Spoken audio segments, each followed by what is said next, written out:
Hello tout le monde, j'espère que vous allez bien. On se retrouve donc aujourd'hui pour une nouvelle vidéo spéciale parce que c'est la première vidéo donc, de ma nouvelle série sur ma chaîne YouTube qui s'appelle À cœur ouvert. Je vais vous parler donc de mes différentes expériences que j'ai pu vivre durant ma petite vie. J'ai quand même 24 ans. En fait, ces différentes expériences seraient racontées à travers de différents thèmes que j'ai envie d'aborder sur différentes vidéos. Avant toute chose, je souhaite vous dire que chacun a sa vérité, chacun a son vécu, a ses expériences. Et cela fait que vous êtes cette personne-là. Forcément qu'il y a des sujets qui vous parleront plus que d'autres, comme moi, qui me parleront plus que d'autres via ce que j'ai vécu dans ma vie. Donc, je souhaite vraiment qu'il y ait que de la bienveillance en commentaire, que vous partagez également aussi vos témoignages et votre expérience de vie, parce que au-delà de vous raconter ma vie, c'est ça, j'ai envie que l'on puisse échanger sur différents points et que vous puissiez finalement faire une sorte de rétrospective sur des moments de vie que vous avez vécu. Donc voilà, avant de débuter, je pense que c'est important de vous annoncer plutôt quel est le sujet que je vais aborder dans cette vidéo. C'est celui de la santé mentale.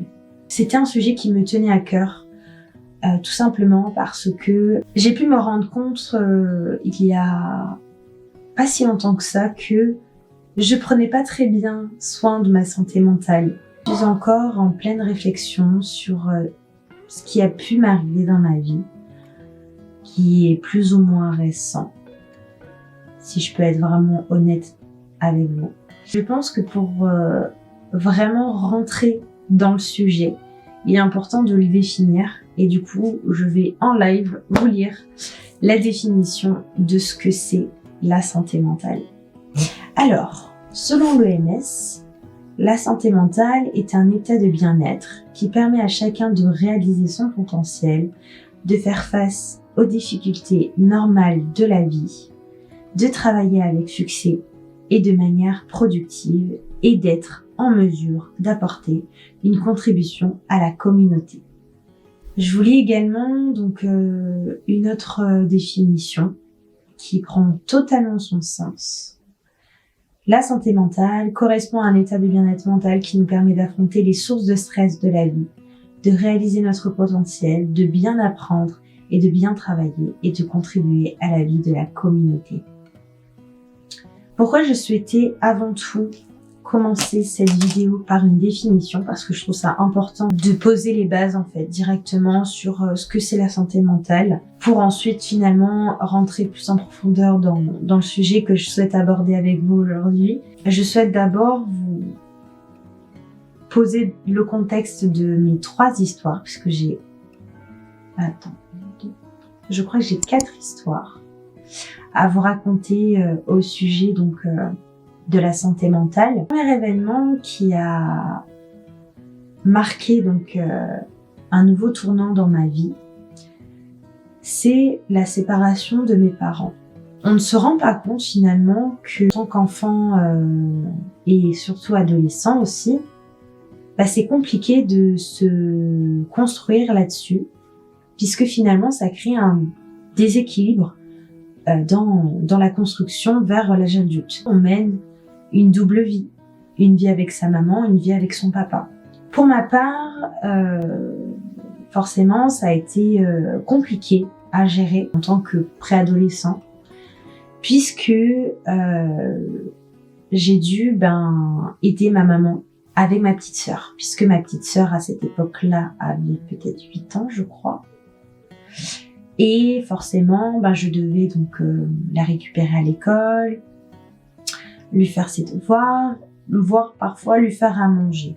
C'est une nouvelle organisation qui s'est installée au sein du foyer en fait familial, qui pour le coup ne m'a pas forcément dérangée, mais c'est juste qu'avec du recul, je me rends compte que c'est quelque chose que je n'ai pas choisi de faire.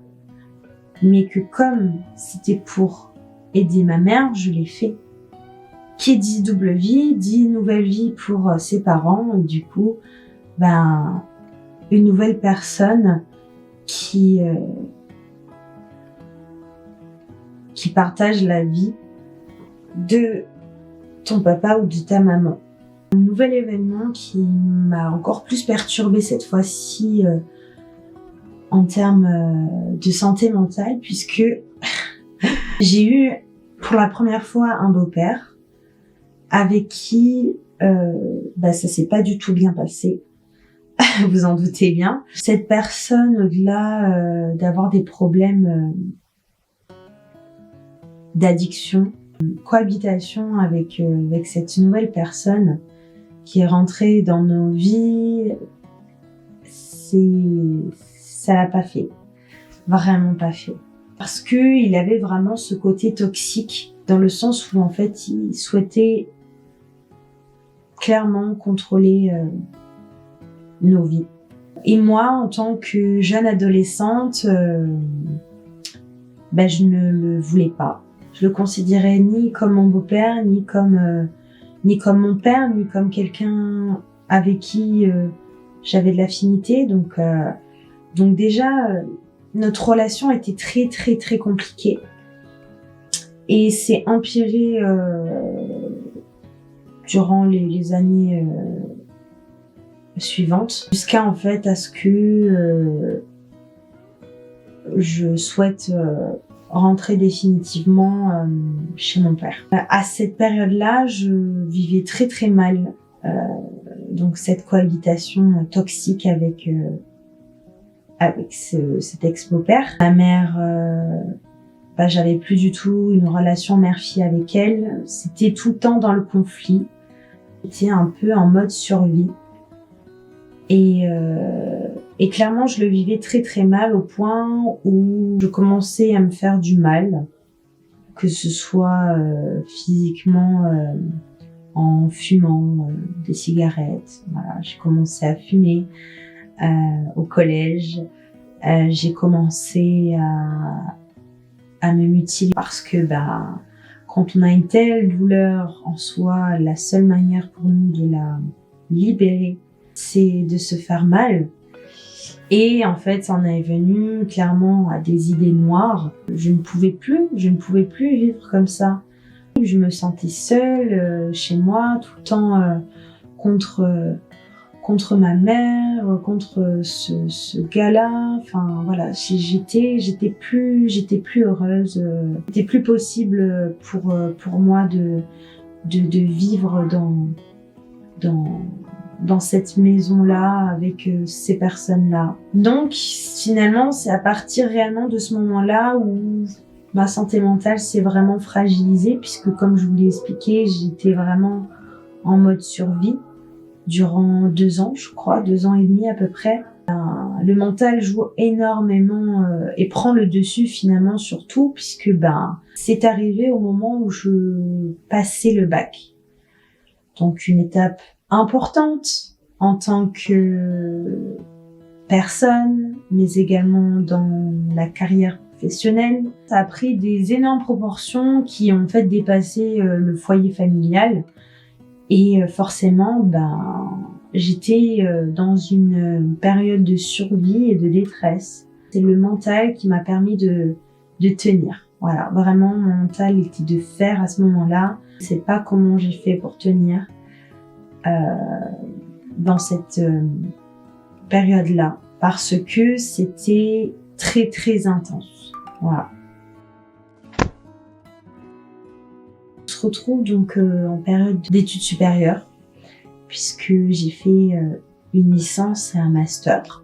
Durant mes années d'étudiante, j'ai été confrontée à du stress, à de la pression, parce que on veut réussir. Voilà. Durant mes 3 années de licence, marcher en fait à la pression. Je me prenais à la dernière minute, mais finalement j'arrivais toujours à boucler à la fin ce que je devais faire et je m'en sortais finalement plutôt bien.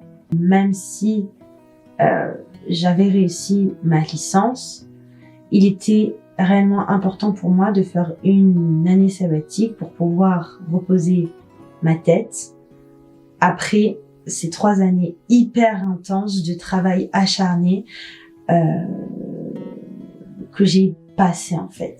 S'en est suivi forcément une année sabbatique assez chaotique pour moi parce que ça a été donc la fameuse année du Covid-19, voilà. Donc en confinement, etc. Et clairement, cette période-là, je l'ai très très mal vécue, que ce soit d'un point de vue professionnel et également personnel. Cette période-là, clairement pour moi, ça a été le néant parce que j'étais dans une phase où je ne savais pas du tout ce que je voulais faire dans la vie.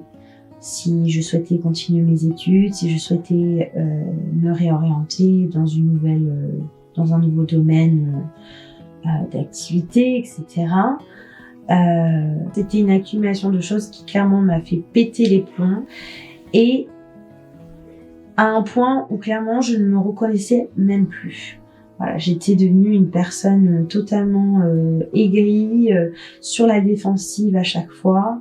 Et ça a énormément joué sur mon mental puisque vraiment j'étais en pleine dépression. Finalement, j'ai pu remonter rapidement la pente. Ce que j'ai pu en retenir, c'est que tu peux pas aller plus bas dans tous les cas. Donc il y a une remontée et même si j'étais vraiment au bout du rouleau à cette période-là, eh ben j'ai pu vraiment rebondir puisque finalement à la fin de l'été, j'ai pu commencer mon master. Avoir une alternance puisque c'était tellement important pour moi d'avoir de l'expérience après ma licence et puis également avoir de l'argent et pouvoir subvenir à mes besoins. Durant donc ma première année de master que j'ai adoré parce que pour moi c'était tout nouveau, j'avais la soif d'apprendre et de pouvoir donner le meilleur de moi-même. La deuxième année pour moi a été la plus compliquée parce que finalement, voilà, je suis partie trop à fond. J'ai perdu grave en motivation pour mes études, pas parce que, comme je l'ai dit, ça me plaisait pas, mais parce que justement, je souhaitais enfin rentrer dans la vie active et pouvoir faire pleinement ce que je faisais en fait en tant que alternante dans ma boîte. Malheureusement, s'en est suivi donc une descente aux enfers à partir du mois de janvier, je dirais. J'ai commencé en fait à développer de l'anxiété. Ça a commencé à se développer comme ça parce que je me foutais la pression. Forcément, dernière année de master, beaucoup de travail, que ce soit à l'école ou en fait dans mon ancienne entreprise. Ça a commencé à être récurrent tous les lundis, à savoir donc des crises d'angoisse en prenant la voiture et en allant en cours. J'ai eu cette petite période où clairement je me suis sentie assez affaiblie parce que j'arrivais pas forcément à contrôler ces crises d'angoisse et ça commençait en fait à me pourrir la vie. Vous n'êtes pas en surprise que si je vous raconte ça, c'est parce que ces choses-là se sont développées vraiment très très fort, mais se sont développées malheureusement par des événements de la vie qui n'étaient pas de mon ressort et qui ont impacté x10 ma santé mentale. Avec mon copain, on avait pris un appartement, on vivait ensemble, donc c'était cool. Voilà, enfin clairement, on vivait notre best life. Clairement, voilà, on avait commencé à bâtir notre chez nous, notre petit foyer, notre petit cocon, qui nous permettait finalement de nous retrouver tous les deux le soir. Voilà, quoi, on avait notre routine, tout ce qui est de plus normal en fait dans la vie. Ce petit cocon a disparu du jour au lendemain, si je puis dire, puisque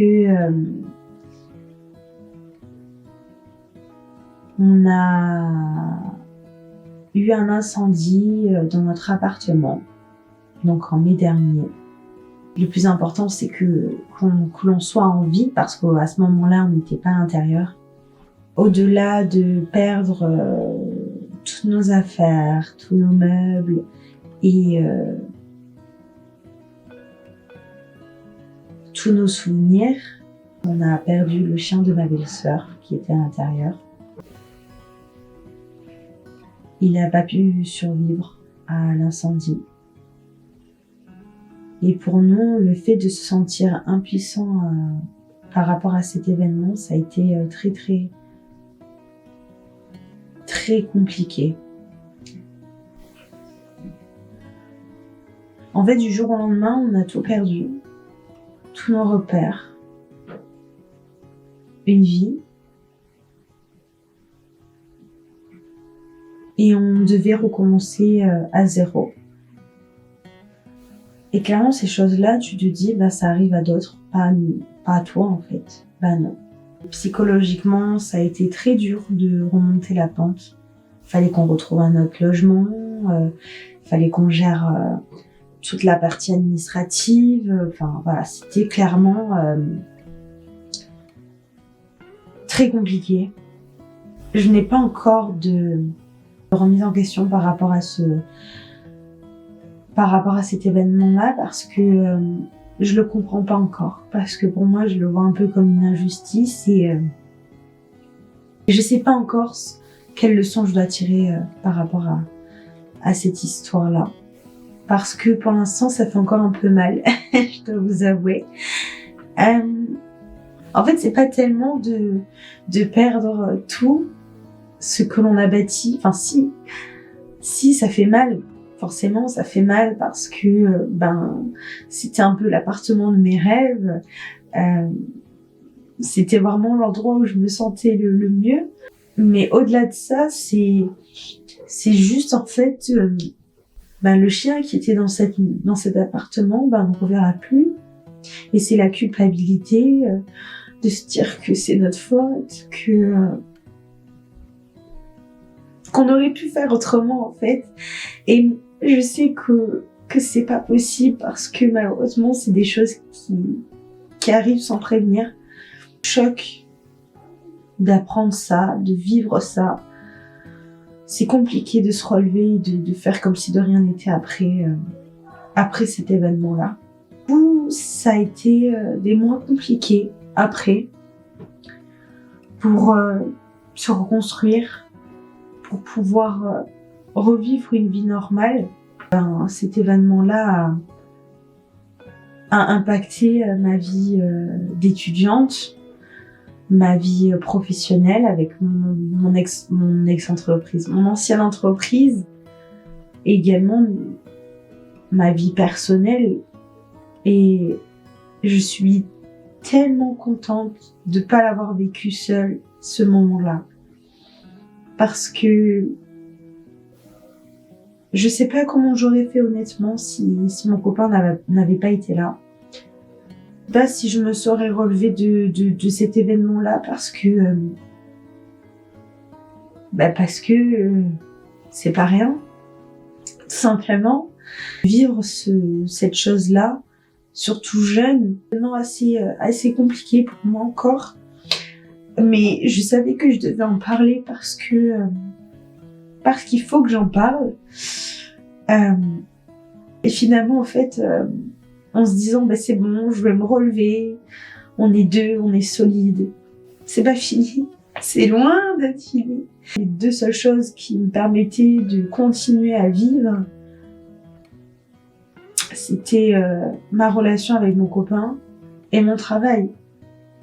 Et malheureusement, l'un des deux m'a lâchée. J'ai clairement eu des désillusions sur des désillusions, je vous jure. J'ai l'impression que c'est un film. La finalité de la chose, c'est que du coup, je ne suis plus dans cette entreprise, tout simplement parce que j'ai fait un burn-out à la suite d'événements qui se sont passés dans cette entreprise. Ça m'a achevée parce que c'est vraiment à ce moment précis que je me suis rendu compte que le mental, c'est tellement important. On se dit, ben, je repousse ma limite, je continue, le corps, il est là, il est ok, il pousse, tu vois. Mais à partir du moment où tu n'as plus le mental, c'est terminé. Et ça a été terminé après une mainte chose dont j'ai pas pu accepter. Voilà. Ça a été de trop, ça a été une accumulation de choses qui ont fait que, clairement, c'était trop pour moi, en fait. Ils étaient au courant de ce qui m'était arrivé et ils ont rien fait pour arranger les choses. Ils m'ont pas du tout ménagé et finalement, ça a pété, quoi, ça a pété. Et forcément, au début, je ne me rendais pas compte de ce qui m'arrivait parce que, j'étais épuisée. Je n'avais envie de rien. Et c'est à ce moment-là que je me suis dit, il faut que je consulte parce que je sens que c'est grave, en fait. Je sens que c'est grave et que c'est pas en me reposant 15 jours que ça va passer. La majorité ont tous dit que j'étais en train de faire un burn-out. Et ça a été dur de prendre conscience de ça parce que tu te dis non, c'est pas possible, ça peut pas arriver maintenant. Après tout ce que j'ai vécu, c'est pas possible. Si, malheureusement, ça arrive maintenant. Tu vis une descente aux enfers parce que mon anxiété a repris le dessus, tout simplement. Après l'incendie, c'était vraiment la dernière chose qui allait m'achever, en fait. Clairement. J'ai mon cerveau qui fuse d'information en information, que je peux pas fermer l'œil de la nuit, que j'ai des crises tous les jours et que je sens que j'ai cette boule dans le ventre et que je peux pas la contrôler et que je vais devoir encore passer 1 heure à souffrir. Et encore aujourd'hui, j'ai des séquelles par rapport à ça. Je suis pas du tout guérie parce que forcément, j'ai fait des rechutes depuis. Et c'est un combat qui est long, je le sais. Je voulais partir aussi de la ville où on était parce que c'était plus possible, parce que forcément revenir sur les lieux où il y avait notre ancien appartement, ça me faisait trop du mal. Je voulais vraiment en fait tourner une page définitivement de cette année de merde, ce qu'on peut le dire. J'avais juste besoin de me reconstruire ailleurs, loin de tout ça en fait.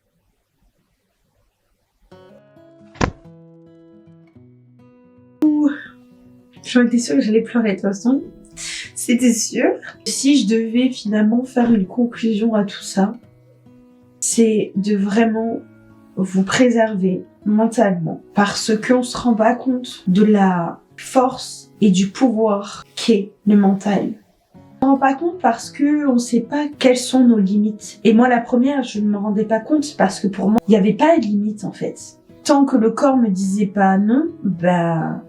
Mais le mental peut aussi vous dire non. C'est une manière pour lui de vous protéger et de vous dire stop, tu vas trop loin, il va y avoir des dégâts en fait. Faut préserver sa santé mentale parce que c'est tellement important qu'il ne faut pas la négliger parce que c'est celle qui vous permet finalement de vous tenir debout, d'affronter les choses de la vie, de vous endurcir. Et je devais terminer donc cette vidéo qui a été compliquée à tourner, je dois vous avouer. Mais je tenais vraiment à faire cette vidéo parce que, comme vous avez pu remarquer, au vu des expériences que j'ai pu vivre, ça me donne le courage d'en parler, ça me donne le courage de m'en sortir. Parce que je dois vous avouer que durant les vlogs que vous avez pu voir, j'étais en période de burn-out. Donc ça fait très récemment que je me suis, entre guillemets, stabilisée mentalement. Mais c'était finalement les vidéos qui me permettaient de tenir le coup, de faire quelque chose de différent. J'ai acheté une caméra exprès pour me dire, maintenant tu te motives, tu fais ce que tu aimes. Et voilà, tout simplement vous dire que finalement, mon avis n'est pas encore complètement arrêté parce que forcément on évolue et puis j'ai pas encore finalement assez de recul sur ces 2 derniers événements pour pouvoir vous tirer une conclusion de cela. Je pense que je vais arrêter cette vidéo là. J'espère qu'elle vous aura plu. N'hésitez pas à partager également aussi vos ressentis et vos expériences autour de la santé mentale.